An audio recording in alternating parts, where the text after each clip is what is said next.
என்னிடத்தில் நான் யாதொரு குற்றத்தையும் அறியே.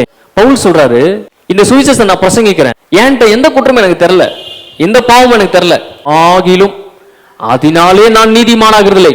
எந்த குற்றமும் என்கிட்ட இல்லைன்றதுனால நான் நீதிமானாயிர மாட்டேன், மற்றவன் ஆக்கினை திருப்புக்கும் செலுத்த மாட்டேன், என்கிட்ட எந்த ஃபால்ட் இல்லை, எந்த தப்பு இல்லை, எல்லாம் கரெக்டா செஞ்சிருக்கேன் பாரு அப்படின்றக்காக ஒண்ணுமே செய்யாத அவனை போட்டு கொட்டிட்டு இருக்க மாட்டேன். நான் அவனை குற்றம் சுமத்திட்டே இருக்க மாட்டேன்.